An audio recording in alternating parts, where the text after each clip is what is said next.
Bonjour à tous et bienvenue sur la chaîne d'Auto Plus pour découvrir ensemble la nouvelle R5 Turbo 3E.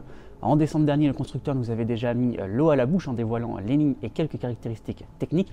Aujourd'hui, il nous donne plus d'infos et croyez-moi, il y a du lourd.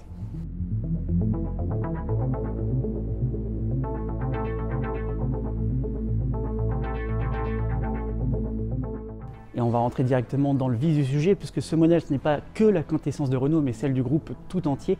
La plateforme a été développée par Ampère sur une architecture développée pour le 100% électrique et un modèle à propulsion.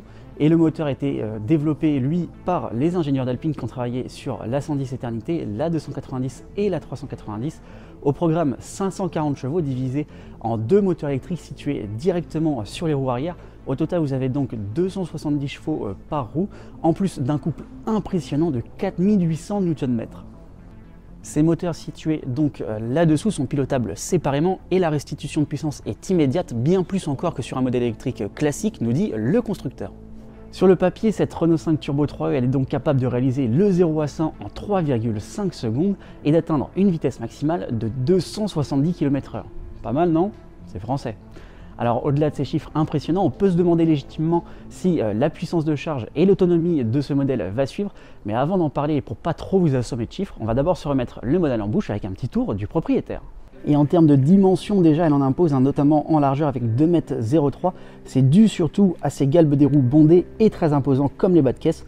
On n'oublie pas l'aérodynamisme avec ces entrées d'air sur les ailes arrière qui ressortent derrière les feux. Les plus basses servent-elles à refroidir les freins et par rapport à une Renault 5 E-Tech électrique, elle est un peu plus longue et plus basse puisqu'elle mesure 4,08 m de long et 1,38 m de haut. Elle est aussi plus effilée, tirée vers l'arrière et moins rondelette pour maximiser encore plus sa pénétration dans l'air. D'ailleurs, elle a une garde au sol qui est très basse d'un peu moins de 12 cm. Je vous avoue que pour certains dodanes en ville, il va quand même falloir faire attention.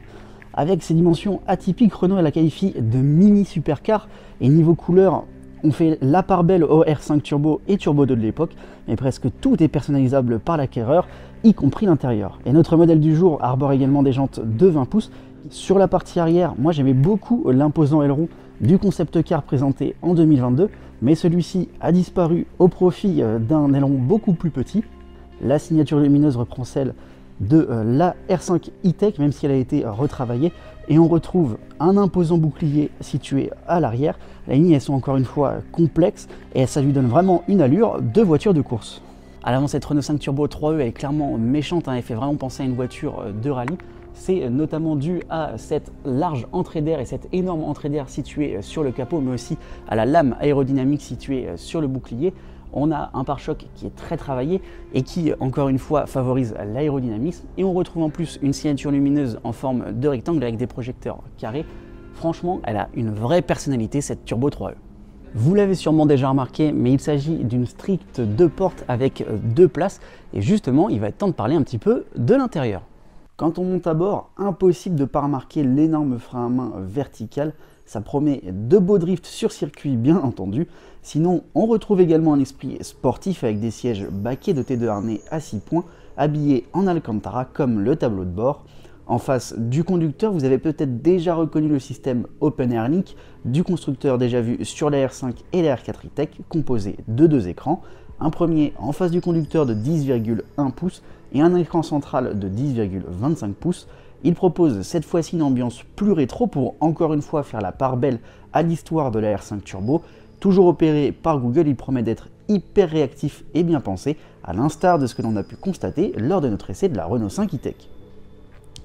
Dans l'habitacle, Renault utilise aussi beaucoup de carbone pour alléger son modèle et ajouter quelques petits messages sympas destinés aux passagers mais aussi aux conducteurs, notamment un petit nombre sur la console centrale. Je vous explique en fin de vidéo à quoi il correspond car chose promise, chose due, on va désormais évoquer la batterie et les puissances de charge. Pour alimenter tout ça, cette Renault 5 Turbo 3E disposera d'une capacité d'une batterie de 70 kWh qui lui permettra d'effectuer plus de 400 km en cycle WLTP. C'est aussi dû à un poids qui est relativement contenu puisqu'elle pèse moins de 1450 kg grâce notamment donc à ces éléments en carbone qu'on a vus à l'intérieur mais aussi à sa structure entière qui est faite en aluminium et en carbone. Et pour maximiser cette autonomie, vous pourrez disposer sur le modèle de 4 modes de freinage régénératif et de 4 modes de conduite. Pour la recharger, les chiffres sont encore une fois impressionnants. Elle accepte une capacité de recharge maximale en DC de 350 kW, soit une recharge de 15 à 80% en seulement 15 minutes. Et elle sera aussi accompagnée d'un chargeur AC de 11 kW qui lui permettra de faire le 0 à 100% en 8 heures. Enfin, il ne me reste plus qu'à vous dire que le modèle sera produit en édition limitée à 1980 exemplaires, date de première commercialisation de la Renault 5 Turbo originelle. Et d'ailleurs, elles seront toutes numérotées sur la console centrale, c'est le détail que l'on a pu voir en parlant de l'intérieur. Les commandes rouleront d'ici quelques semaines et les premières livraisons sont attendues d'ici 2027. Et d'ici là, je suis sûr qu'elle aura attiré de nombreuses convoitises.